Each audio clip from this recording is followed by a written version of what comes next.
All right, so yesterday I made a post on Facebook talking about the difference in using food as opposed to play in dog training, and it was a very good conversation between many people. Some agree, some disagree. You hear many very different viewpoints, and that's good. It's always good to have discussions like that.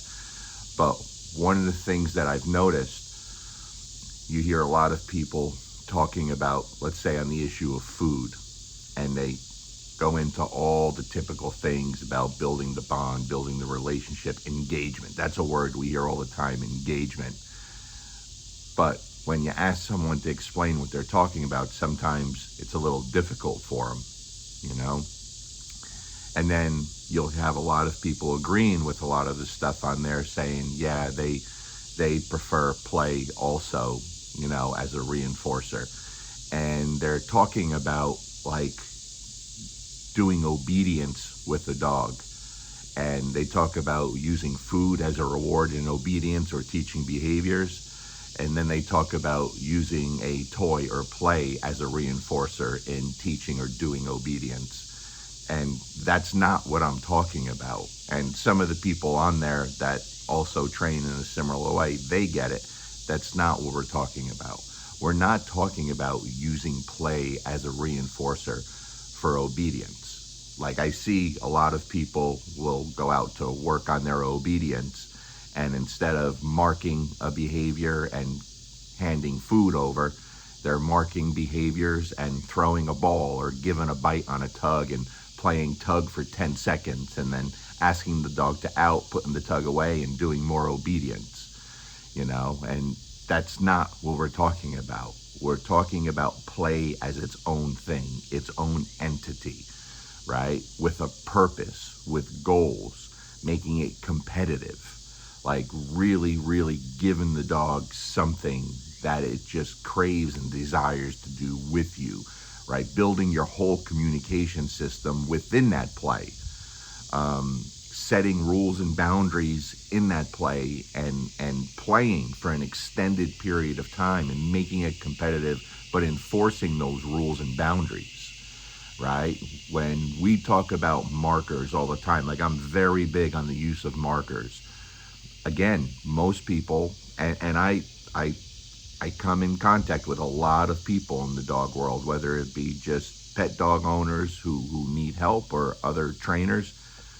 When we talk about markers, I think most people don't understand how important and the value that consistent, powerful markers have. I'm glad, like at this day and time, the way Jack, my buddy Jay, explains windows. Jay will tell you, like, the things inside those windows, it's nothing he created. He did something by creating the use of those windows, and he took stuff that we do or need to do or that should be part of dog training and made it consumable for everyone, right? So when people talk about me with the e-collar stuff, I didn't invent or create anything. I just took what the best people out there were doing and made it consumable for the everyday dog owner. You understand? So most people, most dog trainers don't even have, let's say, those windows as Jay describes, the use of those markers, which we use so much of inside of that play. So that play goes way deeper than what the majority of people on that post were discussing or talking about. It's not using a toy or play as a reinforcer for your obedience. Again, it's much more than that, okay? But it was good. It was good to see the agreements, the disagreements, but you create a productive conversation. But at least maybe it will make somebody think a little bit and look at what they're doing, right? Because, and I could just tell you this, I do a lot of online consultations. I do a couple of a day, 5 days a week. And I've talked about this before. I request 2 videos from anyone that I'm going to deal with online to make us have a chance of being very productive. One is doing obedience on a long line where sometimes you're rewarding with food, so we're using food, and sometimes you're not. You're mixing it up. And I request for a 3, 4, 5 minute video of you doing that, but then I also request a 3, 4, 5, 6 minute video with your dog on a long line with you playing, preferably a good game of tug. You understand? And I do these consultations for a lot of dog trainers, not just pet clients. It's probably 50-50. And I could tell you, very rarely do I get someone sending a play video that's good, where it's like, okay, that's really nice work. What people usually do is they start to play, they're tugging for 10 seconds, then they yell at the dog to out, and the dog outs, and they say yes, and then they give a piece of food, and it's like they go back into all this obedience. They're sending the dog to a play sport, and I'm grateful when I get those videos, because now I know how we can make things so much better between them and their dog, right? But sometimes I do get videos like I talked to someone yesterday, perfect example. I do get videos where the people are very critical on themselves, and then I watch their video of them playing tug with their dog, and I'm like, wow, this is actually really good. Like, this is very good. And when I talk to them, they're shocked to hear that. I'm like, hey, really nice job. Like, I was very impressed with that video, and they're amazed by that. And I'll say, where did you learn how to do that? And it's always from the same people that they follow. I won't even mention names, because even when you mention names on here in a positive way, some douche biscuit will turn it into a negative, right? So I won't even mention the names. But it's always the same people that they follow. And when I watch these videos and I get deep into a conversation with people, they're so far ahead of the majority of pet dog owners out there, because they were fortunate enough to find the right people and learn a little something about bringing the best out of their dog, right? So it's funny, yesterday's video, the very pro-food people took that as an anti-food post from me, which of course I'm not. I use a lot of food in dog training, right? But the anti-food people took it as a very pro-food, like a all or none thing from me. And again, that's not true. But the problem is, and I went through this, right? When I worked with the first big name dog trainer out there many years ago, I was convinced that he was the best dog trainer on the planet, right? Because at that time, that's the first time I had seen things I hadn't seen before with dogs that I didn't really get to be around a lot, right? And so I was convinced that this individual was the best dog trainer on the planet. And it didn't take me long to, as I learned more, like, no, this person wasn't a great dog trainer. He was actually a piece of shit and a horrible dog trainer who just used a ton of pressure on dogs, and that's why he had to have a specific kind of dog so they looked good until they imploded. You understand? And then I went to my first working dog, sport dog seminar, and I talk about that all the time. It's no secret. That was when Bart Ballone first came back to the States, and my mind was blown, okay? And I changed the way I did things from that time on. And then I had been fortunate enough from there to really start learning from the best and the best of the sport dog world. And that's why I tell pet dog trainers, if you're not, you're lacking. And that will piss a lot of people off. But if you're not learning from the best sport dog people out there, you're not at your maximum capacity when it comes to your skills. I promise you. It's not a popular statement, but that's why you either love me or hate me. You know, I'm just always going to speak the truth. Doesn't mean I'm always right, but I have very strong opinions. And, you know, you could always just ask yourself, be honest with yourself, look at your own dogs and ask yourself, what do my dogs look like? Are they impressive? Can I take them out into the middle of anything, in the middle of the woods with animals running around, or to a downtown festival off leash with no tools? Can I do that? And you have to be honest. I can do that. I could do that with any dog I've ever owned. And I've shown that, right?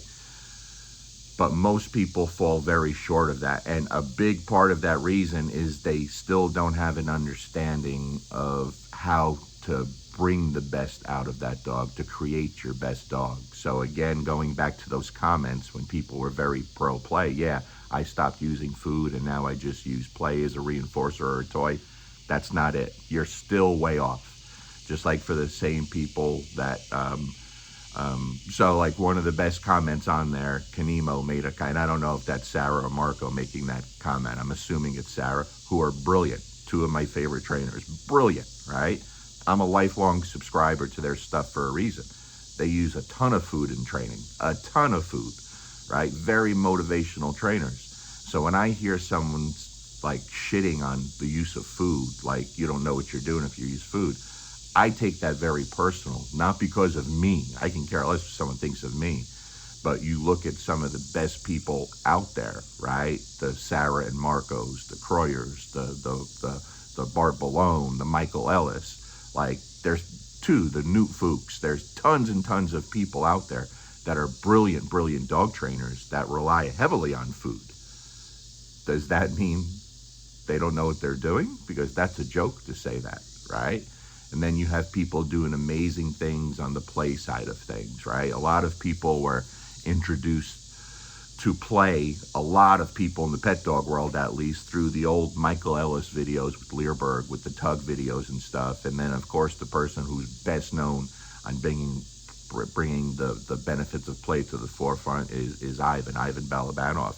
And if you don't have possession games and chase and catch 2.0, those are two must videos for dog people, dog owners, dog trainers, right? But then on the flip side, I don't think my buddy Jay gets enough credit. Jay Jack, who created GRC, and I have the benefit of being around a lot. I think Jay has made play popular to a whole new crowd outside of the Michael Ellises and the Ivans and all that stuff. So Jay got to spread that word. And as dog trainers, I think if you get to a certain level or enough people rely on you, I think we all have a responsibility to do the best we can to share the best information possible and then let people sort it out. Let them take what they like and throw out the rest. But the important thing is that for a lot of you young trainers or a lot of dog owners that get into this stuff, you spend a lot of time addicted to seminars, hopping from seminar to seminar, bouncing around from trainer to trainer, looking for that new big thing in dog training. You understand? And you go to each place looking for that new quick fix. It doesn't exist. And the problem is you never get to master anything you took from that first seminar or that first trainer, and you never change the way you train. You understand? So I know this is a little long-winded, but it's really important to me that it took me a long time to believe or understand that there's people out there that take what I say and they run with it. They trust it. They count on me for decent information. So I try to provide as much help for the everyday dog owner. That's who I'm usually focused on. And so for the everyday dog owner, yes, understanding how to use food, but also when not to use food and when to wean off. That's where people struggle. Because in the pet dog world, I watch people rewarding their dog with food for the life of the dog for just being awake, right? Sometimes I'll ask people, why'd you reward that? Well, he sat. You just paid $5,000 for a board and train. He should sit when you ask him to, right? Or even if you didn't have any formal training, he should sit, but people will still like celebrate and give the dog a big party. So I guess in a nutshell, to wrap this long-winded video, as I'm known for, use of food is fantastic. But again, it has to be used correctly and properly and not misused and overused, right? There's massive benefits to it. But anyone I have ever encountered in the dog world that truly starts to understand the purpose behind productive play. I always say productive play for a purpose. People just play with their dogs and be like, oh yeah, I play with my dog. And you look at it and, you know, you have to ask, well, when your dog gets the tug, why does he go lay down with it and have no interest in doing anything? Oh, he's lazy or he gets tired fast. No, you're not giving him something that makes sense to him or that motivates him, right? So anyone I've ever encountered in the dog world that truly starts to understand and grasp the power of productive play. And when they start getting decent at it, 100% across the board, you will hear them say, holy crap, like, I have a different dog. A different dog. So I've talked about this before. I'll wrap it up here. But when someone sends me a dog with either human aggression issues, but it's mostly dog aggression stuff, yeah, I take my dog on a walk and I can't because he explodes when he sees a dog. Well, guess what? He doesn't see a dog for 2 or 3 weeks. We stay out here in my yard on a long line, and I build everything, the foundational stuff I need to. Yes, I'm using food to teach behaviors, but the majority of that time I spend really getting that dog to play and love that activity.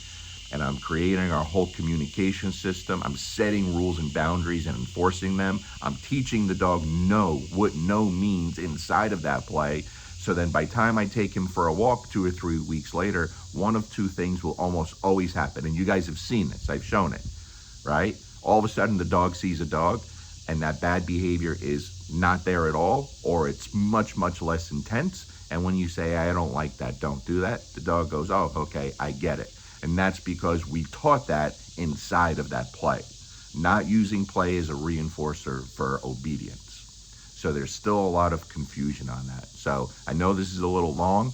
I hope it helps. But for the people who still fight it or think it's a fad, listen, you can go back with my first videos on social media, I think were 17, 18 years ago. I was playing with my dogs and my puppies back then, not to the extent that I do now, right? Much better now because we're constantly learning and getting better at it, and especially from studying the best people out there. But it's always been a big part of my dogs. I did a video when Luca was young. He's 13 now. He was probably, 3 years old, and it's still on YouTube. I put my pickup truck, which he loves to get in, my old little red pickup truck with the door open. I put a bite sleeve, I put a bowl of his dog food, and I put a bowl of super high value treats. I believe that's what it was. I put him in a down, and then I released him, gave him freedom to choose whichever one he wanted. Almost everyone said he's going to take the high value treats first. No, of course not. He went right to the bite sleeve.